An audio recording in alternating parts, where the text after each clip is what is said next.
Hello students, कैसे हैं आप लोग। तो साइंस के मॉडल पेपर के सॉल्यूशन के बाद आज हम सोशल साइंस के मॉडल पेपर को सॉल्व कर रहे हैं जो कि 23-24 का है। आइए शुरुआत करते हैं। Choose the right option from the following right. What is old alluvial soil called. पुरानी जलोढ़ मिट्टी को क्या कहते हैं या फिर ओल्ड एल्यूवियल सॉइल किसे कहते हैं। तो इसका ऑप्शन आएगा हमारा बागर। ऑलरेडी मैंने जितने भी सही आंसर हैं उनको येलो कलर से टिक मार्क करके रखा है।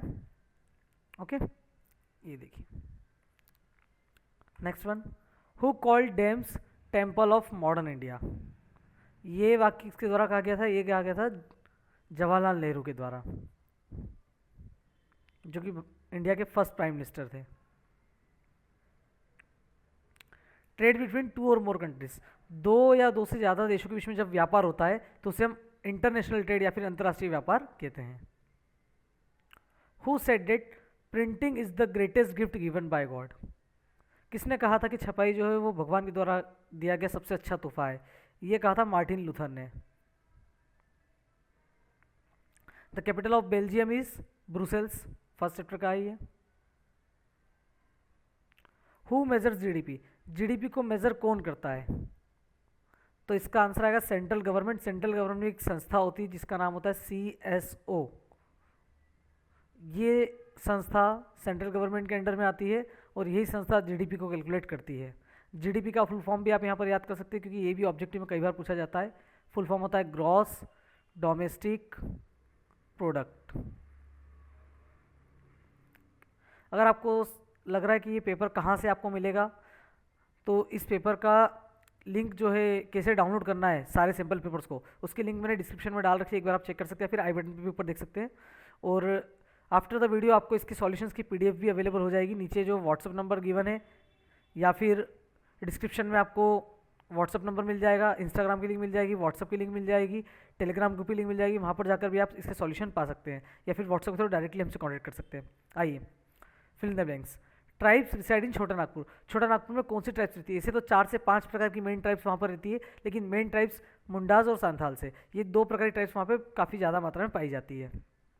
वाटर ट्रांसपोर्ट भारत का सबसे चीपेस्ट मीन्स ऑफ ट्रांसपोर्ट है। सस्ता पड़ता है क्यों, क्योंकि जो शिप्स वगैरह होती है इनका साइज़ काफ़ी ज़्यादा बड़ा होता है, तो इसमें कॉस्ट पर प्रोडक्ट बहुत कम आता है।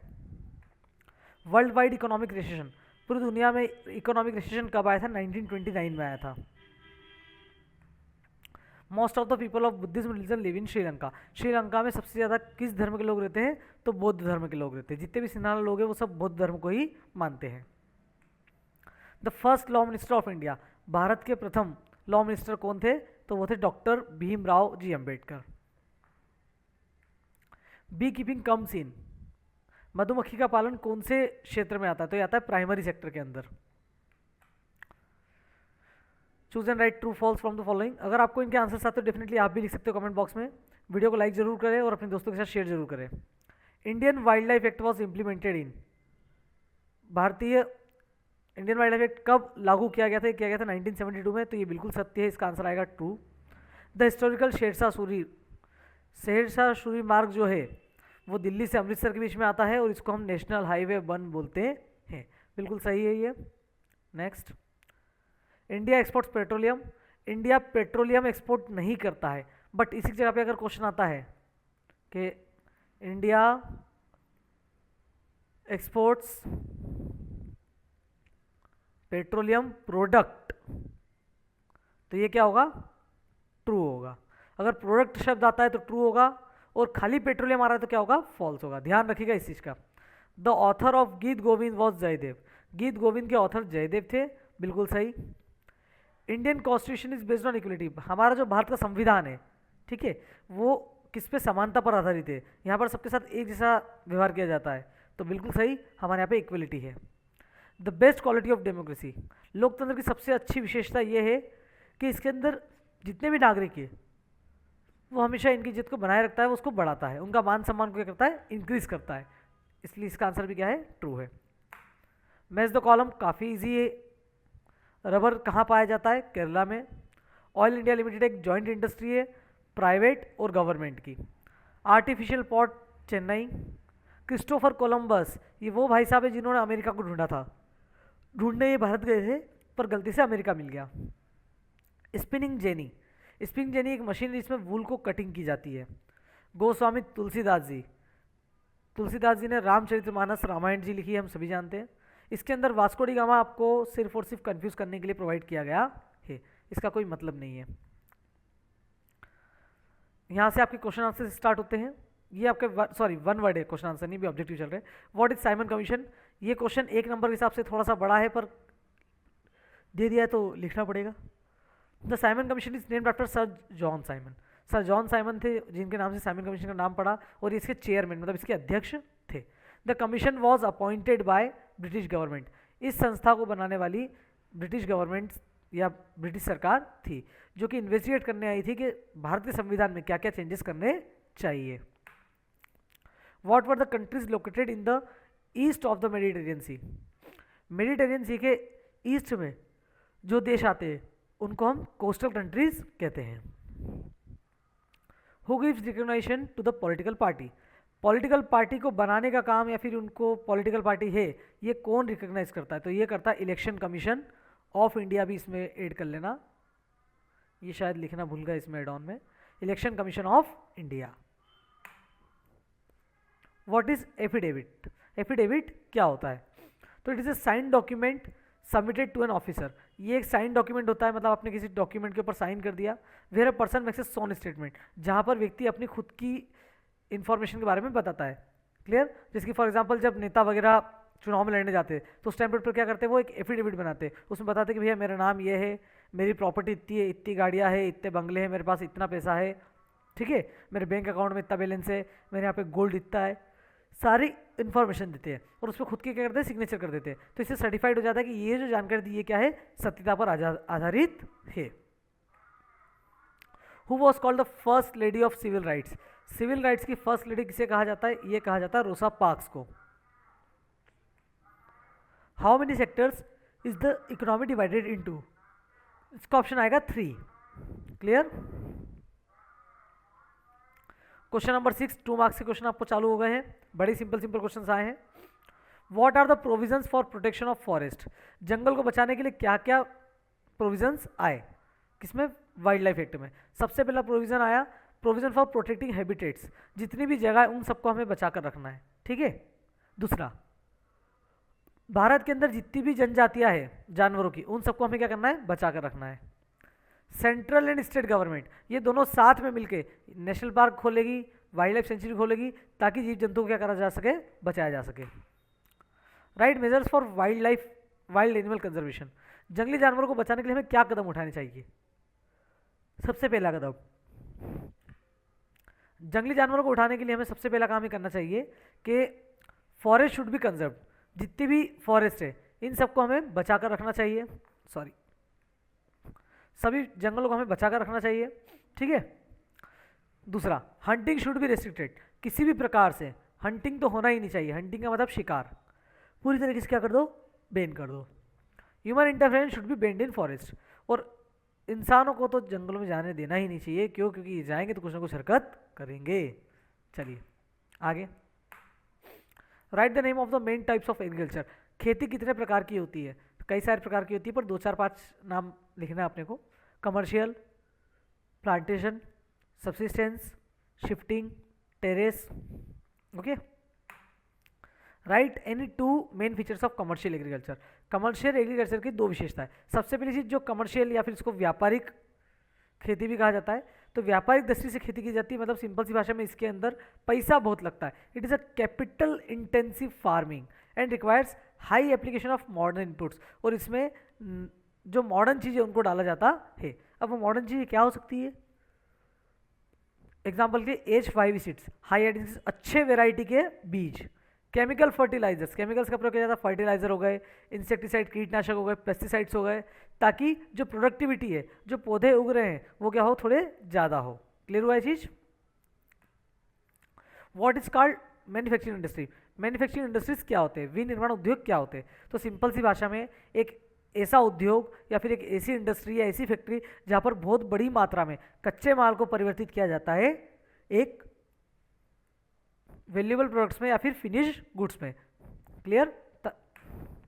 Right the main factors of water pollution, Bharat में पानी के गंदे होने के या प्रदूषित होने के क्या कारण है? सबसे पहला तो जो भी हमारे घर का वेस्ट प्रोडक्ट रहता है उसको हम लोग कहाँ मिला देते हैं बेटा? लेक्स में मिला देते हैं, पॉन्ड्स में मिला देते हैं, रिवर्स में मिला देते हैं, जिससे पानी क्या होता है? खराब होता है। दूसरा कारण, जो हम कीटनाशक डालते हैं, केमिकल डालते हैं, फर्टिलाइजर डालते हैं किसमें? खेती में, जिससे पानी की क्या हो रही है? खराब हो रही है। वेन फ्रांस स्नीजेज, जब फ्रांस को छींक आती है ना तो पूरे यूरोप को सर्दी लग जाती है। ये स्टेटमेंट किसने कहा था?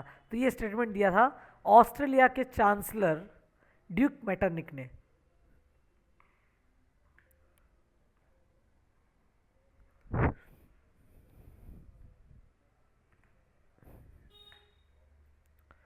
What do you understand by Rowlatt Act? Rowlatt Act से आप क्या समझते हैं? This act was during the British rule, ये ब्रिटिश अंग्रेजों सरकार के समय एक नियम था। According to it any person can be put into jail, किसी भी व्यक्ति को हम कभी भी जेल डाल सकते थे। किसके आधार पे? सिर्फ हमको ऐसा लगता है कि भैया वो बाद में कुछ गड़बड़ कर सकता है। फॉर एग्जाम्पल के लिए हम जैसे मैं स्टूडेंट्स को पढ़ाता हूँ, मुझे ऐसा लगता है कि यार ये स्टूडेंट है ना कल होमवर्क नहीं करके लाएगा, इसलिए आज इसको मार दो। तो इस प्रकार से अंग्रेज एक नियम लेके आए थे 1999 में, रॉलेट एक्ट, जिसके अंदर ये था कि अगर सरकार को ऐसा शक होता है कि ये व्यक्ति भविष्य में आंदोलन कर सकता है या कुछ गड़बड़ कर सकता है तो इसको अभी जेल में अपन डाल सकते हैं। Clear? What was the purpose of Dandi march? Dandi march का क्या पर्पस था? Wait a minute,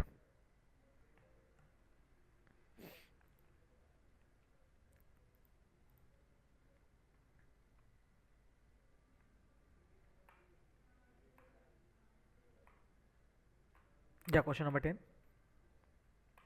what was the purpose of Dandi march? Gandhi ji ने डांडी यात्रा क्यों निकाली थी? तो देखो, जो गांधी जी की डांडी यात्रा निकली थी उसको सॉल्ट सत्याग्रह के नाम से भी जाना जाता है। और ये जो सॉल्ट सत्याग्रह है ये निकाली गई थी बेटा डांडी से। कहाँ से निकाली गई थी? डांडी से निकाली गई थी। डांडी एक जगह का नाम है, ठीक है।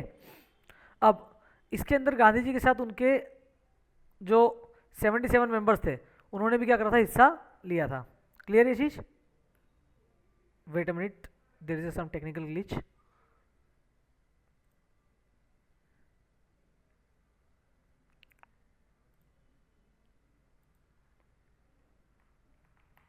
Okay, again we will take the shot.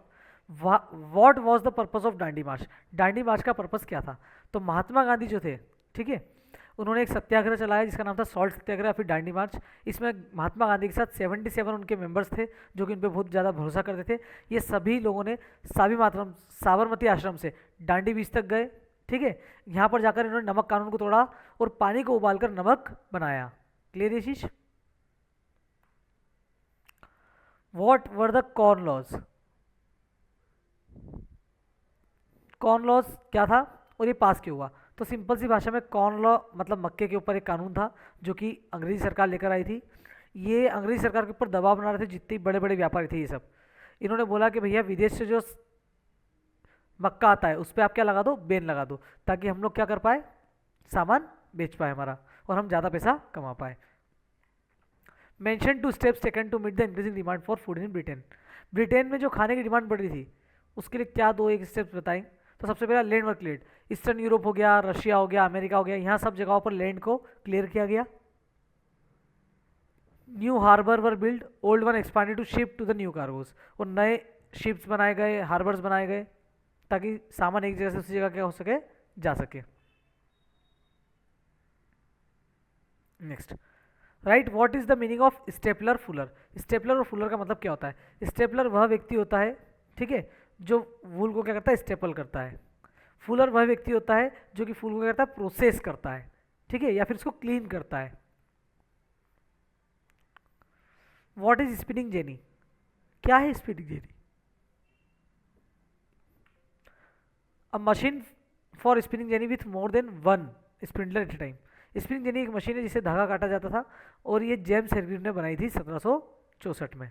Okay, चलिए आगे बढ़ते हैं। Right, what is political party? Political party क्या होती है? Political party is such an organise group of people. ये एक ऑर्गेनाइज ग्रुप ऑफ पीपल, इसमें बहुत सारे लोग होते हैं, ठीक है, हु हैव सिमिलर व्यूज, जिनके विचार एक जैसे होते हैं। क्लियर? जैसे भाजपा, तो इसके अंदर जितने भी लोग सबके विचार क्या एक जैसे। About the political and economic problems, देश की पॉलिटिकल प्रॉब्लम से रिलेटेड, आर्थिक प्रॉब्लम से रिलेटेड या रिलीजियस प्रॉब्लम से रिलेटेड, इन सबके विचार क्या होते हैं? सेम होते हैं। और ये सरकार में ताकत में आते हैं और अपनी सरकार को बनाते हैं। क्लियर हुआ चीज? When was the election commission formed? Bharat में इलेक्शन कमीशन कब बना था और इसका हेडक्वार्टर कहाँ है? तो ये बना था 25 जनवरी 1950 को और इसका हेडक्वार्टर है न्यू दिल्ली में। Right. What is called a legitimate government? Legitimate government किसको बोलते हैं, फिर वैध सरकार किसको बोलते हैं? सिंपल भाषा में एक लोकतांत्रिक सरकार लेजिटिमेट गवर्नमेंट होती है जहां पर जो नेता है वो किसके द्वारा चुना गया है? लोगों के द्वारा, इलेक्टेड बाय सिटीजन्स, और उस लोगों को उस पर क्या हो? कॉन्फिडेंस हो, भरोसा हो। क्लियर? जो सरकार है वो अकाउंटेबल है हर नियम कानून के लिए, ठीक है। सरकार हर चीज़ के लिए रिस्पॉन्सिबल है और सरकार का काम सिर्फ और सिर्फ इतना है कि पब्लिक का क्या होना चाहिए? वेलफेयर होना चाहिए, भला होना चाहिए। और देश में कोई भी ऐसा कानून नहीं लागू किया जाएगा जिससे देश के लोगों को क्या हो? नुकसान हो। What is political equality? राजनीतिक समानता क्या है? राजनीतिक समानता का मतलब सिंपल भाषा में इतना है कि भारत के हर व्यक्ति को यह अधिकार मिलना चाहिए कि वो इलेक्शन लड़ सके या फिर इलेक्शन में अपना वोट दे सके, वो किसी भी कास्ट से आता हो, किसी भी क्रिट से आता हो, किसी भी धर्म को बिलोंग करता हो, किसी भी उसकी आर्थिक स्थिति हो। Right. What is the meaning of development? Development का मतलब क्या है? तो सिंपल सी भाषा में डेवलपमेंट का मतलब होता है तरक्की। अब डेवलपमेंट दो प्रकार से होते हैं, ठीक है। सबसे पहला इकोनॉमिक, आर्थिक स्थिति के रूप में तरक्की होना। दूसरा व्यक्ति की खुद की कमाई बढ़ना। क्लियर हुआ है चीज? What is HDI? Human development index क्या है? तो the human development index HDI is a statistical tool. ये एक प्रकार से सांख्यिकी टूल है। इसके अंदर देखा जाता है देश की सोशल और इकोनॉमिक व्यवस्था को, सामाजिक और आर्थिक स्थिति को। अब सामाजिक और आर्थिक स्थिति में क्या आते हैं? तो यहाँ पर इसके कुछ एग्जाम्पल दिए कि व्यक्ति की हेल्थ कैसी है, उसका एजुकेशन का लेवल कितना है, उसका स्टैंडर्ड ऑफ लिविंग क्या है, उसका पर कैपिटा इनकम क्या है, जिससे हमें पता लगता है कि देश में तरक्की हो रही है या नहीं हो रही है एक आम व्यक्ति की। ओके, चलिए। What is called secondary sector? Secondary sector क्या होता है? सेकेंडरी सेक्टर वह सेक्टर है जिसके अंदर हम कच्चे माल को परिवर्तित करते हैं फिनिश्ड गुड्स में। क्लियर हुआ? साथ ही में इसको हम मैन्युफैक्चरिंग सेक्टर भी बोलते हैं। What is the objective of MG NREGA? MG NREGA के क्या ऑब्जेक्टिव है? The objective of implementing MG NREGA, ये महात्मा गांधी नाम से एक योजना है जो कि 2006 या 5 में आई थी। इट्स मेन ऑब्जेक्टिव, इसका मेन लक्ष्य क्या है? जो भी लोग बेरोजगार है, जिनके पास काम धन को काम देना। साथ में मनरेगा के हिसाब से व्यक्ति को 100 दिन के काम की गारंटी दी जाती है। Explain the meaning of globalisation. Globalisation का मतलब क्या होता है? इसकी क्या विशेषता है? Globalisation is defined as integration. Globalisation का मतलब होता है जोड़ना, किसको? दो अलग अलग देशों को, फॉरेन ट्रेड और फॉरेन इन्वेस्टमेंट को। Clear? Globalisation is inevitable and irreversible. Globalisation is link political with economics. Globalisation का लिंक अर्थव्यवस्था से भी है और साथ साथ राजनीति से भी है। Right. How are multinational companies helping in globalisation? किस प्रकार से अंतर्राष्ट्रीय कंपनियां भारत में ग्लोबलाइजेशन में मदद करती है? तो सिंपल सी इनका बहुत इंपॉर्टेंट रोल है। क्यों? क्योंकि not only are good mark worldwide by MNC but services and products are manufactured globally. आज के समय में जो सामान है वो पूरे विश्व में बन रहा है, पूरे विश्व तक पहुंच रहा है। इससे ये हो रहा है कि पूरे देश में बिजनेस बढ़ रहा है, बिजनेस बढ़ रहा है, इससे देश का क्या हो रहा है? तरक्की हो रही है, डेवलपमेंट हो रहा है। ओके, क्वेश्चन नंबर 18, यहाँ से आपके 3 नंबर के प्रश्न चालू हो गए। ओके, 3 मार्क्स के क्वेश्चन यहाँ से आपके चालू हो गए हैं। आई थिंक सभी बच्चों को सारी चीज़ें क्लियर होगी। जो भी बच्चे वीडियो को भी वॉच करें, वीडियो को एक बार लाइक करें, कमेंट करें, सब्सक्राइब करें।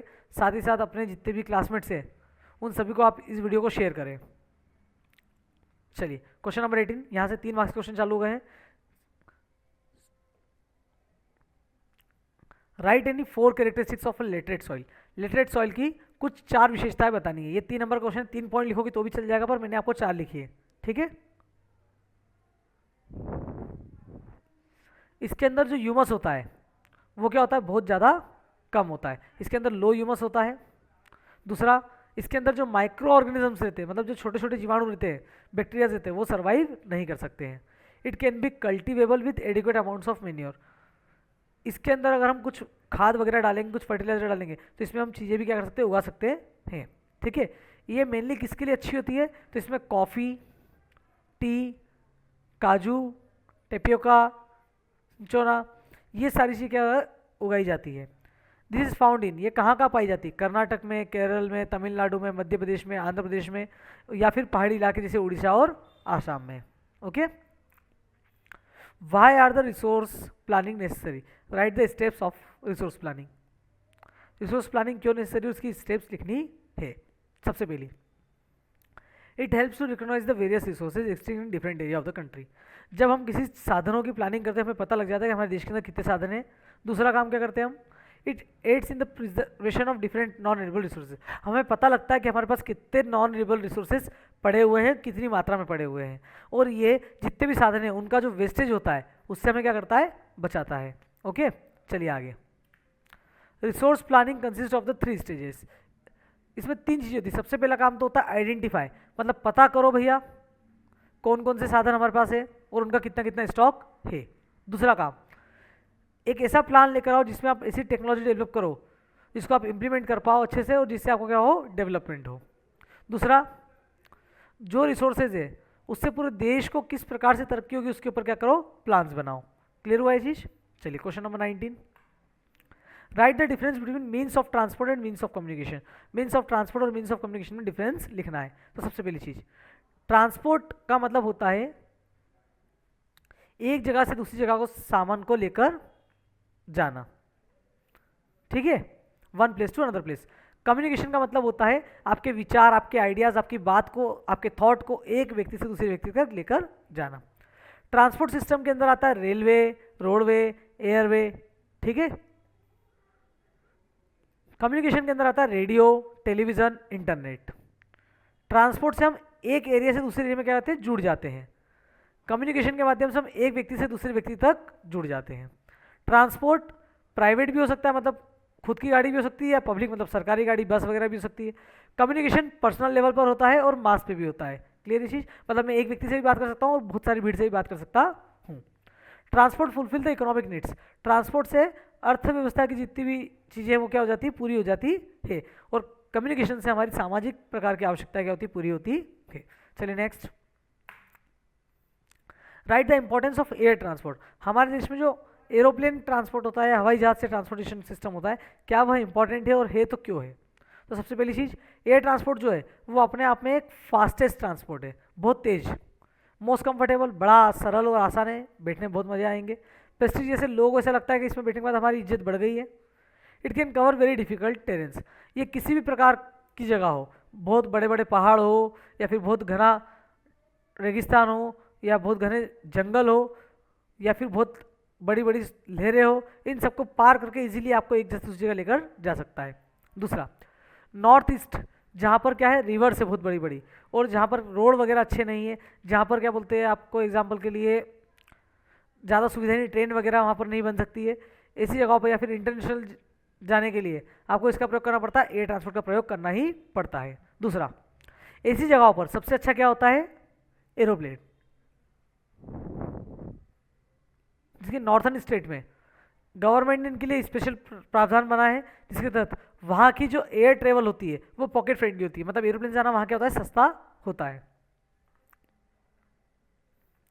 Right to what extent the steps taken by Indian government to increase foreign investment. भारतीय सरकार के द्वारा क्या कदम उठाए गए ताकि इनका जो विदेश से आने वाला पैसा है या विदेशी लोग जो हमारे देश में निवेश कर रहे हैं या फॉरेन इन्वेस्टमेंट हो रहा है वो बढ़ा दिया जाए, ठीक है। तो सबसे पहला काम, गवर्नमेंट ने इंडस्ट्रियल जोन जो थे वो सब सेटअप करे, मतलब सरकार ने बोला भैया इंडस्ट्रीज खोलो, ठीक है। इसको बोला जाता है स्पेशल इकोनॉमिक जोन, जिसको बोलते हैं सेज। यहाँ पर अच्छी सुविधा तो बिजली की, पानी की, रोड की, ट्रांसपोर्ट की, ठीक है, एजुकेशन की। Companies who setup production units in says, ऐसी कंपनी जो कि क्या बोलते हैं सेज में अपनी जगह, सेज वाले एरिया में, स्पेशल इकोनॉमिक जोन में अपनी फैक्ट्री डालती है, उसको 5 साल तक टैक्स नहीं देना है। Government is also allowed flexibility. सरकार ने लेबर लॉ के अंदर भी क्या करे, बदलाव करे हैं ताकि फॉरेन कंपनीज हमारे देश में आ पाए।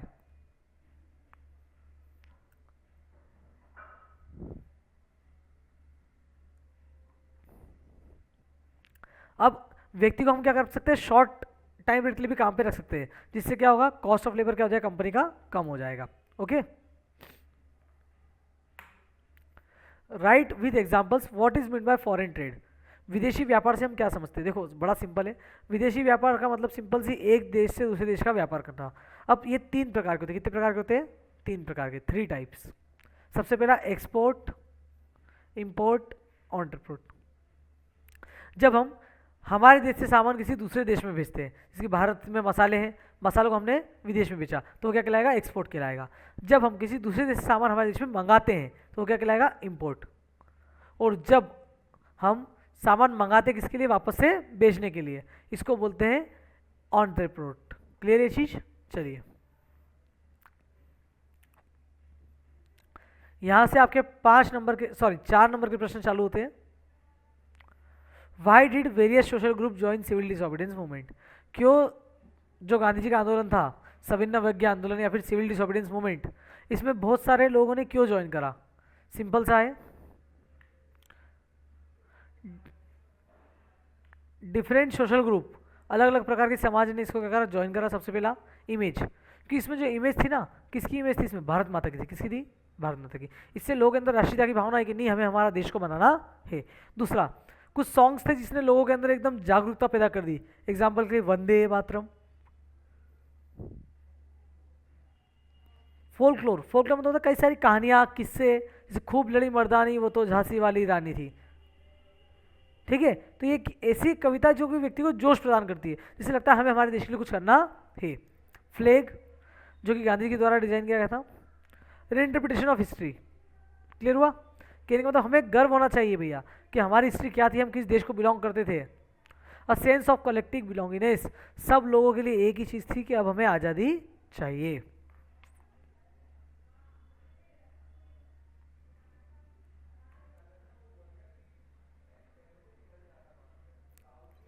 Explain and right about union list and state list.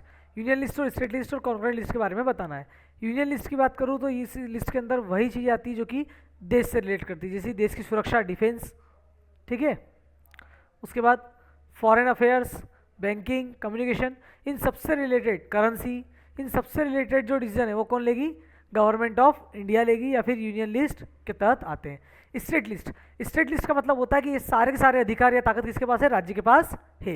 Example के लिए police, trade, commerce, agriculture, irrigation, ये सब के ऊपर हमारी देश की सरकार, मतलब हमारी राज्य की सरकार भी पॉलिसी बना सकती है और सेंट्रल गवर्नमेंट बना सकती है। कॉन्क्रीट लिस्ट का मतलब होता है जिसके ऊपर दोनों फैसले ले सकते हैं, जैसे कि जंगल, शादी के ऊपर भैया राज्य सरकार भी बना सकती है, केंद्र सरकार भी बना सकती है। एजुकेशन, दोनों के चलते, for example CBSE MP board, CBSE किसके द्वारा है, यूनियन गवर्नमेंट या central government. MP board MP government के द्वारा। क्लियर हुआ ये चीज़? या फिर कई बार दोनों साथ में मिलकर भी डिसीजन लेते हैं। रेसिडोरी सब्जेक्ट का मतलब ऐसे सब्जेक्ट जो अभी तक आए नहीं है, परंतु भविष्य में अगर कोई नई बात आती है तो उसको किसको दिया जाएगा, तो सबसे पहला अधिकार किसका होगा, सेंट्रल गवर्नमेंट का होगा। Example cyber crime. Panchayati Raj is the basis of decentralisation. Panchayati Raj में डिसेंट्रलाइजेशन होता है। डिसेंट्रलाइजेशन मतलब होता है ताकत को बांटना, पावर को बांटना। जी हाँ, बिल्कुल सही है। जब ताकत दूर लेकर जाई जाती है सेंट्रल और स्टेट गवर्नमेंट के द्वारा, कब तक, लोकल गवर्नमेंट तक, इसको बोलते हैं decentralisation. The basics idea behind decentralisation, इसके पीछे का नॉर्मल आइडिया ये है कि ज़्यादा से ज़्यादा लोगों की समस्या अपन समझ सके, उसको क्या कर सके, लोकल लेवल पे ही सेटल कर सके। ठीक है, अब पंचायती राज की बात करें, इसके अंदर 3 लेवल होते हैं, सेंट्रल गवर्नमेंट, स्टेट गवर्नमेंट और लोकल लेवल। पंचायती राज के अंदर 33 लेवल होते हैं, कितने, 33। एग्जाम्पल ग्राम पंचायत, मंडी परिषद, ब्लॉक समिति, जिला परिषद, ऐसे और भी कई सारे हैं। ओके, यहाँ पर आपका इंग्लिश मीडियम के बच्चों का सोशल साइंस का पेपर समाप्त होता है फुली। ठीक है, अगर आपको इसकी पीडीएफ चाहिए, इफ़ यू वांट पीडीएफ, तो ये नीचे व्हाट्सएप नंबर आपको दिख रहे होंगे, ये देखो, आप ध्यान से देख सकते हैं। इस व्हाट्सएप नंबर पर आप मुझे मैसेज करें अपना स्कूल, आपका नेम और आपकी सिटी, ये 3 चीज़ मुझे आप इस व्हाट्सएप नंबर पर मैसेज करें। और वीडियो के डिस्क्रिप्शन में आपको व्हाट्सएप ग्रुप की लिंक, इंस्टाग्राम की लिंक और फेसबुक की लिंक मिलेगी और टेलीग्राम की। इन चारों पर जाए, फटाफट लाइक करें, कमेंट करें, सब्सक्राइब करें, इंस्टाग्राम पर फॉलो करें। इसी प्रकार से हम आपके पास बचे हुए सभी मॉडल पेपर्स के वीडियो भी 2 से 3 दिन के अंदर लेकर आएंगे, और हिंदी मीडियम के बच्चों के लिए वीडियो अलग से आएंगे। तो वीडियो को वॉच करने के लिए बहुत बहुत धन्यवाद, सपोर्ट करने के लिए बहुत बहुत धन्यवाद। चैनल को लाइक करें, कमेंट करें, सब्सक्राइब करें। Good by two all.